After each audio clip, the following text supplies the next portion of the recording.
और नीतीश कैबिनेट की आज बैठक होने वाली है। शाम 4 बजे ये बैठक बुलाई गई है। ये बैठक 20 दिनों के बाद हो रही है। कई विभागों से जुड़ी कई महत्वपूर्ण मुद्दों पर चर्चा की उम्मीद है। सरकारी कर्मचारियों और पेंशन भोगियों के महंगाई भत्ते में वृद्धि की उम्मीद है। नौकरियों और रोजगार पर बड़ा फैसला आ सकता है।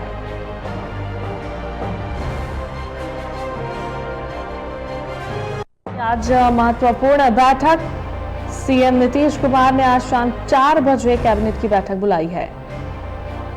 और इस पर अधिक जानकारी के लिए हमारे संवाददाता राजीव फोन लाइन पर जुड़ गए, उनका रुख करेंगे। राजीव, नीतीश कैबिनेट की आज बैठक बुलाई गई है शाम 4 बजे। ये बैठक 20 दिनों के बाद हो रही है। क्या कुछ अहम जो है टॉपिक उठ सकता है इस बैठक में और क्या कुछ प्रस्ताव पर मुहर लग सकता है, क्या कुछ हो सकती है, क्या जानकारी मिल रही है?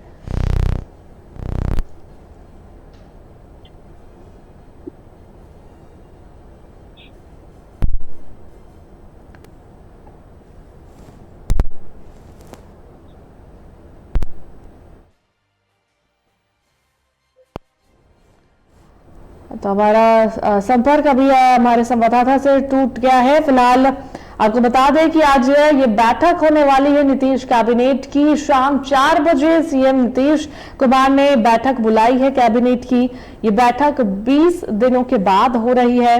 कई विभागों से जुड़ी कई महत्वपूर्ण मुद्दों पर चर्चा की उम्मीद जताई जा रही है। इस बैठक में सरकारी कर्मचारियों और पेंशन भोगियों के महंगाई। और हमारे संवाददाता राजीव जुड़ गए हमारे साथ। राजीव, नीतीश कैबिनेट की आज बैठक होने वाली है शाम 4 बजे। 20 दिनों के बाद ये बैठक हो रही है। कितना महत्वपूर्ण ये बैठक है? बैठक से जुड़ी क्या कुछ जानकारी मिल रही है? देखिए अनुष्का, बैठक बहुत महत्वपूर्ण है। 20 दिनों के बाद ये कैबिनेट की बैठक हो रही है। नीतीश कैबिनेट की बैठक होने वाली है। शाम 4 बजे बैठक बुलाई गई है। मुख्यमंत्री बैठक अध्यक्षता करेंगे।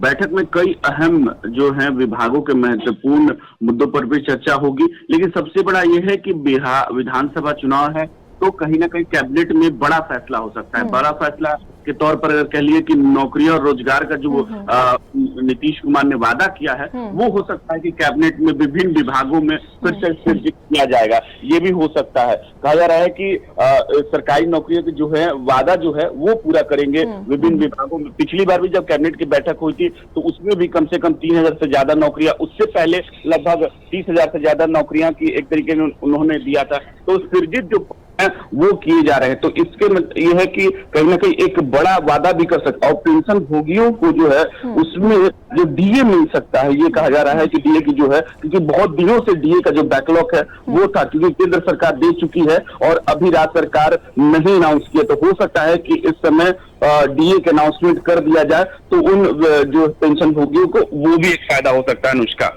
चलिए, बहुत बहुत धन्यवाद राजीव तमाम जानकारियों के लिए।